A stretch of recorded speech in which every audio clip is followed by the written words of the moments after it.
दोस्तों, किसी की भी मन की बातें जानने के लिए 3 तरीके होते हैं, लेकिन इन तीनों तरीकों को समझना अति आवश्यक है। यदि आप इन तीनों तरीकों को समझ लेते हैं तो आप किसी की भी मन की बातें बड़ी आसानी से जान सकते हैं, समझ सकते हैं। तो चलिए इसे एक बौद्ध कहानी के माध्यम से समझते हैं कि किस तरह से आप दूसरों की मन की बातें को जान सकते हैं, समझ सकते हैं। बहुत समय पहले की बात है। एक छोटा सा गांव था। उस गांव में 2 भाई रहा करते थे।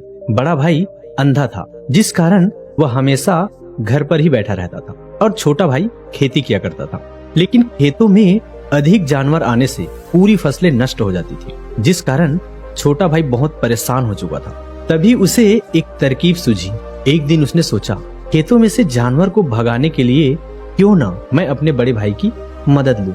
वैसे भी बड़े भैया अंधे हैं। अगर वह खेत में बैठे रहेंगे और जानवरों की आहट आने पर वह उन्हें जोर से चिल्लाकर भगा देंगे, जिससे हमारी फसलें बच सकती है। इसलिए मैं अपने खेत में उन्हें बैठा देता हूँ। यह सब सोच विचार करने के बाद उसने अपने खेत में ही एक छोटी सी झोपड़ी तैयार की और अपने अंधे भाई को उस खेत में बैठा दिया और उनसे कहा, भैया, अगर कोई जानवर की आहट आपको सुनाई दे तो आप जोर जोर से चिल्लाना। यह सुनकर जानवर वहाँ से भाग जाएंगे और हमारी फसलें नष्ट होने से बच जाएंगी। बड़ा भाई अपनी छोटे भाई की बात मान लेता है और वह उस दिन से खेत में ही रहना शुरू कर देता है। जब भी किसी जानवर की आहट उन्हें सुनाई देती तो वह तुरंत जोर जोर से चिल्लाना शुरू कर देता, जिससे वह जानवर उसके खेतों से भाग जाता। ऐसा करते करते कई दिन बीत चुके थे। तभी एक दिन उसके खेत में एक हिरण भागता हुआ आता है और वह खेत के बांध को तोड़कर वहां से भाग गया। लेकिन उसी हिरण का पीछा करते हुए एक राजा भी वहां पहुंचा। तभी राजा की नजर उस अंधे भाई पर पड़ती है। राजा उस व्यक्ति से कहता है, देखो, यहाँ पर मैं एक जानवर का पीछा करते आया हूँ। क्या तुमने उस जानवर को यहाँ पर देखा है? इस पर वह व्यक्ति कहता है, हे राजन, मैं तो अंधा हूँ। मैं भला किसी जानवर को कैसे देख सकता हूँ? लेकिन मैं आपको इतना जरूर बता सकता हूँ कि जो जानवर मेरे खेतों से होकर भागा है वह आपके लायक नहीं है। आप अपना समय उसके पीछे यूं ही व्यस्त कर रहे हैं। राजा उस अंधे व्यक्ति की बात सुनकर बड़ा अचरज में पड़ जाता है। वह यह सोचने लगा कि आखिर यह तो अंधा है, फिर इसे कैसे पता कि जिस हिरण को मैं तलाश रहा हूँ वह हिरण मेरे लायक है ही नहीं। यह अंधा व्यक्ति मुझे कैसे बता सकता है? तभी राजा उस अंधे व्यक्ति से कहता है, कहीं तुम मुझसे झूठ तो नहीं कह रहे हो? एक तरफ तुम यह कहते हो कि तुम अंधे हो और दूसरी तरफ तुम यह भी कह रहे हो जो जानवर यहाँ से भागा है वह मेरे लायक नहीं है। इस पर वह अंधा व्यक्ति कहता है, हे राजन, जिसे आप एक हिरण समझ रहे हैं, असल में वह एक हिरण नहीं है बल्कि एक हिरनी है, और वह भी गर्भवती है। और जहाँ तक मुझे ज्ञान है, मैंने कभी किसी राजा को किसी गर्भवती हिरनी का शिकार करते हुए नहीं सुना, और इसी कारण मैं आपसे यह कह रहा हूँ कि वह हिरनी आपके लायक नहीं है। आप उसके पीछे अपना समय व्यर्थ ना करें। यह सुनकर राजा और भी अचरज में पड़ गया। वह सोचने लगा कि आखिर यह अंधा आदमी कैसे जान सकता है कि वह हिरनी है और गर्भवती है। राजा कुछ देर सोच विचार करने के बाद अपने सेनापति से कहता है, सेनापति जी, मुझे वह जानवर जिंदा चाहिए, क्योंकि मुझे यह पता करना है क्या वह हिरनी है और क्या वह गर्भवती है। क्योंकि यह अंधा आदमी बहुत विश्वास के साथ कह रहा है और मुझे इस बात की पुष्टि करनी है। यदि वह हिरनी हुई और गर्भवती हुई तो वह हमारे शिकार के लायक नहीं है, क्योंकि हम तो एक हिरण का पीछा कर रहे थे। इसलिए जाओ और पता करो क्या वह हिरनी है। सेनापति राजा से आज्ञा लेकर आगे की ओर बढ़ चलता है, और कुछ देर बाद जब वह वापस लौटकर आता है तो वह राजा को कहता है, हे राजन, इस अंधे आदमी ने जो भी बातें कही हैं वह बिल्कुल सही है। वह हिरनी है और वह गर्भवती भी है। यह सुनकर राजा आश्चर्यचकित रह गया। उसे समझ नहीं आ रहा था, आखिर अंधा आदमी कैसे पता कर सकता है कि वह जानवर हिरनी है और तो और वह गर्भवती है। भला एक अंधा आदमी यह कैसे देख सकता है, यह कैसे जान सकता है? आखिर इसे यह कैसे पता चला? ऐसे कई सारे प्रश्न राजा के मन में उमड़ने लगे। अब राजा ने ठान लिया था कि मुझे इस बात की तह तक पहुंचना ही है कि आखिर अंधा आदमी कैसे जानता है कि वह जानवर एक हिरनी है। यह सोचकर राजा उस अंधे व्यक्ति के पास जाता है और उस अंधे आदमी से कहता है, देखो, मैं यह तो नहीं जानता कि तुम सचमुच अंधे हो या नहीं, लेकिन मैं तुमसे एक बात जानने आया हूँ। क्या तुम मेरे प्रश्न का सही सही जवाब दोगे? इस पर अंधा व्यक्ति कहता है, हे राजन, आप जो कुछ पूछना चाहते हैं मुझसे पूछ सकते हैं, मैं आपको बिल्कुल सच सच जवाब दूंगा। इस पर राजा कहता है, देखो, एक तो तुम कहते हो कि अंधे हो और दूसरी तरफ तुमने यह बता दिया जिस जानवर का पीछा मैं कर रहा हूँ वह हिरणी है, और तो और वह गर्भवती भी है। आखिर तुम्हें यह कैसे पता चला? तुम्हारे खेत में और भी तो जानवर आते होंगे, और भी तो जानवर यहाँ से गुजरते होंगे, फिर तुमने यह कैसे अंदाजा लगाया? तभी वह अंधा व्यक्ति राजा से कहता है, हे राजन, आप जिस हिरणी का पीछा कर रहे थे वह हिरणी जब मेरे खेत में आई, उसकी रफ्तार, उसकी भागने की आहट से मुझे यह एहसास हुआ कि यह हिरणी है, और मेरे खेत की जो बांध है वह बहुत छोटी है, उसकी ऊंचाई ज्यादा नहीं है। यदि कोई हिरण होता तो उस बांध को बड़ी आसानी से लांग जाता, लेकिन वह हिरणी इस बांध को तोड़कर भागी है। यदि वह इस बांध को छलांग लगाकर पार करने का प्रयास करती तो इससे उसके बच्चे को खतरा होता, और इसी बात से मैंने यह पता लगा लिया कि वह गर्भवती है। इस कारण वह ज्यादा ऊंची छलांग न लगाकर मेरे खेत के बांध को तोड़ते हुए भाग गई। इस पर राजा के मन में एक और प्रश्न उठा। राजा ने कहा, किंतु तुम्हें कैसे पता चला कि वह एक हिरणी है? और भी तो कोई जानवर यहाँ पर आ सकते हैं। इस पर वह अंधा व्यक्ति कहता है, हे राजन, मैं पूरा दिन सुबह से शाम यहीं पर बैठा रहता हूँ और मेरी सुनने की शक्ति बहुत तेज है। मैं यहाँ भाप जाता हूँ कि कौन सा जानवर मेरे खेत में आया है, और उसी के आधार पर मैं जोर जोर से चिल्लाता हूँ ताकि वह मेरे खेत से भाग जाए और मेरे खेत की फसलों को नष्ट न कर पाए। राजा अंधे व्यक्ति का यह जवाब सुनकर पूरी तरह से संतुष्ट हो चुका था। वह मन ही मन यह सोच रहा था कि आदमी भले ही अंधा हो, लेकिन यह तो बड़ा ध्यानी मालूम पड़ता है। इस आदमी से कुछ न कुछ तो काम निकलवाना ही चाहिए। यह विचार लिए हुए राजा वहाँ से वापस अपने महल की ओर लौट जाता है। राजा महल पहुँचते ही अंधे व्यक्ति से कहता है, आप तो बड़े ही ध्यानी व्यक्ति हैं, आपको किसी भी बात का पता बड़ी आसानी से चल जाता है। आज मैंने आपको यहाँ पर इसलिए बुलाया है कि मैं आपसे यह जानना चाहता हूँ कि मेरी पत्नी पतिव्रता है या नहीं। इस पर अंधा व्यक्ति कहता है, हे राजन, यह कैसा प्रश्न हुआ? इस पर राजा कहता है, मैंने आपसे बिल्कुल उचित प्रश्न किया है, मुझे इस प्रश्न का उत्तर दीजिए। इस पर वह अंधा व्यक्ति कहता है, हे राजन, यह सारी बातें जाने दीजिए। आपकी शादी को कितने साल बीत चुके हैं और अब आप यह बात क्यों जानना चाहते हैं? आपके मन में ऐसे प्रश्न क्यों उठ रहे हैं? इस पर राजा क्रोध करते हुए कहता है, देखिए, आपको मुझे इस प्रश्न का उत्तर तो देना ही होगा। यदि आप मुझे इस प्रश्न का उत्तर नहीं देंगे तो मैं आपको मृत्यु दंड दे दूंगा। राजा के मुख से यह बात सुनकर वह अंधा व्यक्ति कहता है, हे राजन, यदि आप इस प्रश्न का उत्तर चाहते हैं तो उसके लिए आपको मेरा एक काम करना होगा। राजा कहता है, बोलो, मुझे क्या करना है? इस पर व्यक्ति कहता है, इसके लिए आपके पत्नी को मेरे कमरे में अकेले छोड़ना होगा। अंधे व्यक्ति की यह बात सुनकर राजा तो पहले क्रोधित हो जाता है, लेकिन कुछ सोच विचार करने के बाद उस अंधे व्यक्ति की बात मान लेता है और अपने सेनापति को आदेश देता है, सेनापति जी, इस व्यक्ति को और मेरी पत्नी को एक कमरे में कुछ देर के लिए अकेला छोड़ दीजिए। सेनापति बिल्कुल वैसा ही करता है। राजा की पत्नी और अंधा व्यक्ति एक कमरे में बंद हो चुका हुआ रहता है। तभी वह अंधा आदमी राजा की पत्नी से कहता है, मुझे आपको छूना है। इस बात पर रानी अत्यधिक क्रोधित हो जाती है और उस अंधे आदमी को पकड़ पकड़ कर पीटने लगती है, कभी हाथों से तो कभी लातों से तो कभी पटक पटक कर। इस तरह उसने उस अंधे आदमी की खूब पिटाई की। उसके बाद किसी तरह से वह अंधा आदमी अपनी जान बचाकर वहाँ से भाग निकलता है और वह राजा के पास पहुँचता है और वह राजा से कहता है, हे राजन, आपकी पत्नी पतिव्रता नहीं है। यह बात सुनकर राजा अत्यधिक क्रोधित होता है और राजा अपनी तलवार निकालकर सीधा अपनी पत्नी की ओर जाता है और क्रोधित होकर वह अपनी रानी से कहता है, रानी जी, आज मैं जो भी सवाल आपसे करने वाला हूँ उसका मुझे सच सच जवाब दीजिएगा, और अगर एक भी शब्द झूठ कहा तो मैं आपका अभी के अभी सर धड़ से अलग कर दूंगा। तभी आगे राजा कहता है, मुझे बताइए, क्या आप पतिव्रता है या नहीं। इस पर रानी कहती है, हे राजन, आप भले ही मुझे जान से मरवा दीजिए, लेकिन मैं पतिव्रता नहीं हूँ। राजा यह बात सुनकर बहुत खुश हुआ, क्योंकि उस अंधे आदमी ने जो भी कहा था वह बिल्कुल सच था।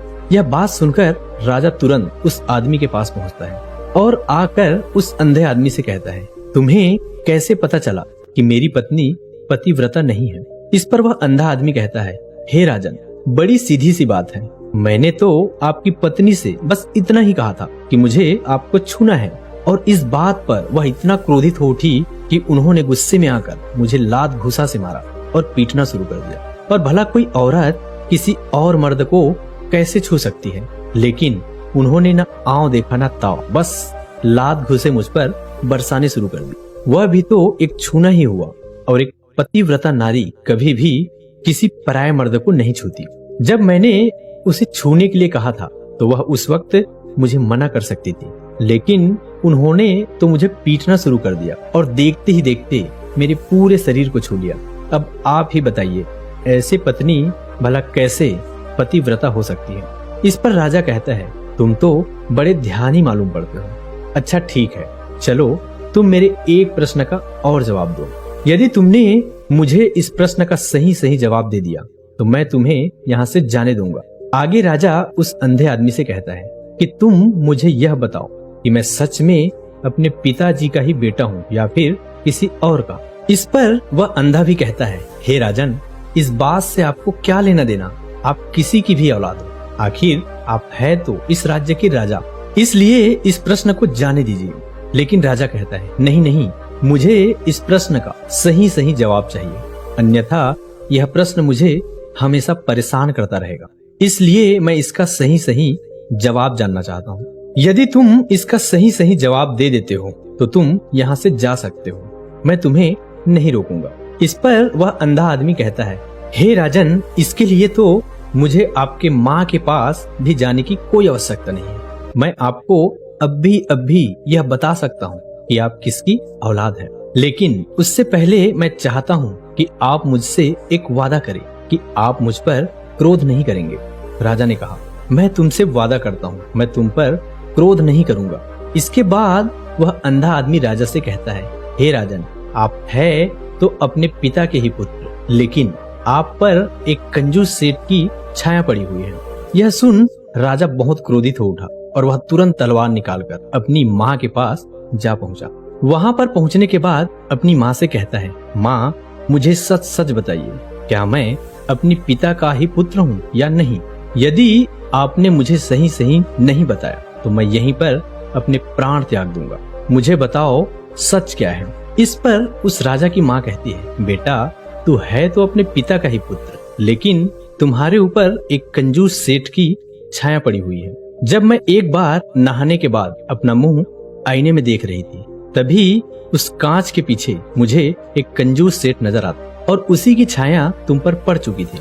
यह सुन राजा बहुत खुश हो जाता है और वह तुरंत दौड़ा दौड़ा वापस अंधे आदमी के पास पहुंचता है और उस आदमी से कहता है, तुम्हें कैसे पता चला कि मुझ पर एक कंजूस सेठ की छाया पड़ी हुई है? इस पर वह आदमी कहता है, हे राजन, आपने मुझसे कई सारे सवाल पूछे जिनका जवाब मैंने आपको सही सही दिया है। यदि कोई और राजा होता तो मुझे इसके बदले ढेरों सारे इनाम मिल चुके होते, लेकिन अब तक आपने फूटी कौड़ी तक नहीं दी। इस बात से मैंने अंदाजा लगा लिया था आप बहुत कंजूस हो। यह बात सुनकर राजा जोर जोर से हंसने लगा और कहता है, आप जो भी मांगेंगे मैं आपको अवश्य दूंगा, लेकिन तुम मुझे यह बताओ कि तुम्हें कैसे पता चल जाता है कि कौन सी बात सही है और कौन सी बात गलत? तुम किसी भी बात का इतना सटीक और सही जवाब कैसे दे पाते हो? इस पर वह अंधा आदमी कहता है, हे राजन, मैं तो वैसे ही अंधा हूँ। यदि मेरी आंखें होती तो मैं किसी की भी मन की बातें बड़ी सरलता से जान लेता। मन की एक भाषा होती है और यह भाषा मनुष्य के शरीर के व्यवहार के रूप में देखी जा सकती है। उसकी आंखों से, उसके होठों से, उसके काम करने के तरीकों से, उसकी क्रियाओं से पता किया जा सकता है कि उसके मन में क्या चल रहा है। उसके आधार पर हम किसी के भी मन की बातें जान सकते हैं। लेकिन मैं तो अंधा हूँ, मैं देख नहीं सकता, इसलिए मैं क्रियाओं से देखता हूँ। यदि मुझे कोई बात जाननी हो तो अगले आदमी को कुछ काम देना पड़ता है, जिस पर वह व्यक्ति किस प्रकार काम करता है, किस तरीके से इस काम को करता है, उसके आधार पर ही मैं यह पता कर पाता हूँ कि उसके मन में क्या चल रहा है। तभी वह राजा कहता है, तो इसका अर्थ यह हुआ कि मैं भी किसी की मन की बातें जान सकता हूँ। इस पर वह अंधा आदमी कहता है, हे राजन, अवश्य आप भी किसी व्यक्ति की मन की बात जान सकते हैं, किंतु उससे पहले आपको अपने ऊपर काम करना होगा, और वह काम है अपने मन को शांत करना, अपने मन को वर्तमान में लाना, जिसके लिए मैं आपको 3 तरीके बताने वाला हूँ। यह तीनों ही तरीके बड़े आसान और सरल है, किंतु हे राजन, उससे पहले आपको एक काम करना होगा, अपने मन को एकाग्र करना होगा। जब हम अपने मन को एकाग्र करते हैं, अपने मन को वर्तमान में लाते हैं, तो हम दूसरे की मन की बातें जान सकते हैं, क्योंकि वह आदमी अभी भी अपने मन में वर्तमान में ही सोच रहा है, और हमें भी मन को वर्तमान में ही लाना होगा, तभी हम उसके मन की बातें जान सकते हैं। यदि हम अतीत में हुई घटनाओं के बारे में सोच रहे हैं, तो वह जो अगला आदमी वर्तमान में सोच रहा है, वर्तमान में अपने मन में बात कर रहा है, वह हम कैसे जान पाएंगे? क्योंकि हम तो अतीत की घटनाओं में डूबे हुए हैं। इसलिए किसी की भी मन की बात जानने के लिए सबसे पहले हमें हमारे मन को एकाग्र करना होगा, उसे वर्तमान में लाना होगा। आगे वह व्यक्ति राजा से कहता है, हे राजन, जो 3 तरीके मैं आपको बताने वाला हूँ, इन 3 तरीकों से बड़ी आसानी से किसी के भी मन की बातें जान सकते हैं। उसके बाद वह अंधा आदमी राजा से कहता है, हे राजन, जो सबसे पहला तरीका है वह है आंखों पर ध्यान देना। किसी व्यक्ति से बात करते वक्त उसकी आंखों में देखना, उसकी आंखों पर ध्यान देना जो सबसे ज्यादा जरूरी है, क्योंकि आंखें बोलती नहीं पर बहुत कुछ कह जाती है। यदि हम किसी व्यक्ति की आंखों के इशारे को समझना सीख जाए, हम यह जान पाएंगे कि व्यक्ति के दिमाग में क्या चल रहा है, वह क्या सोच रहा है और अभी वह क्या करने वाला है। मेरे पास आंखें नहीं हैं, लेकिन मैंने अपने गुरु से यह विद्या सीखी है, क्योंकि बहुत सालों पहले मेरे पास आंखें थी और मैं उस वक्त केवल लोगों की आंखों से उनकी मन की बातें जान लेता था। इसीलिए आप भी अगर दूसरों की मन की बातें जानना चाहते हैं, तो आपको भी उनकी आंखों पर गौर करना चाहिए, जैसे कि उनका आकार कैसा है, वह कब, कहां और किधर देख रहा है।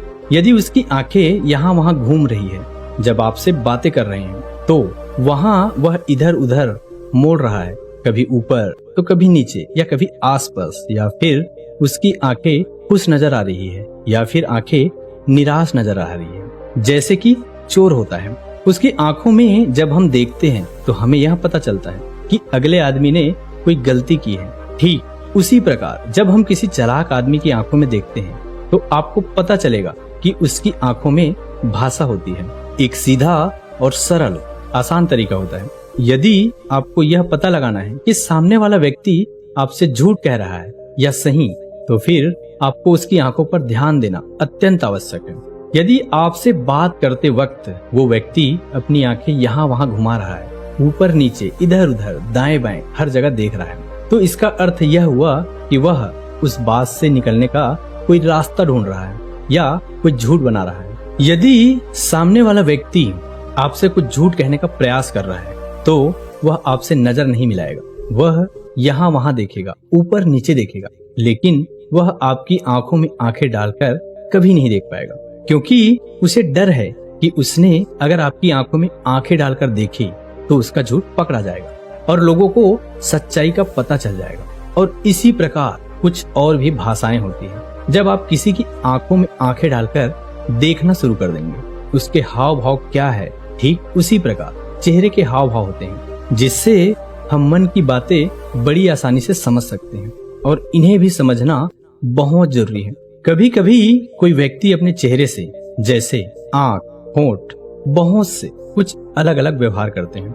यदि आप किसी व्यक्ति के चेहरे में गौर करेंगे, तो आप आसानी से समझ पाएंगे कि वह व्यक्ति निराश है। जब व्यक्ति उदास है या फिर वह बहुत खुश है या फिर उसे कोई बहुत बड़ा दुख है, वह अपने अंदर क्या महसूस कर रहा है, यह सारी बातें हम उसके चेहरे के हाव भाव से पता कर सकते हैं। फिर चाहे इंसान जुबान से कुछ बोले या ना बोले, लेकिन आप उसके चेहरे से सब कुछ पता कर सकते हैं। आगे व्यक्ति राजा से तीसरा तरीका बताते हुए कहता है, हे राजन, इसी प्रकार तीसरी भाषा भी है, अर्थात तीसरा तरीका भी है, और वह हाथों के इशारे और शरीर का व्यवहार। मन की बात समझने के लिए हमें हाथों के इशारे और शरीर के व्यवहार को समझना बहुत जरूरी है।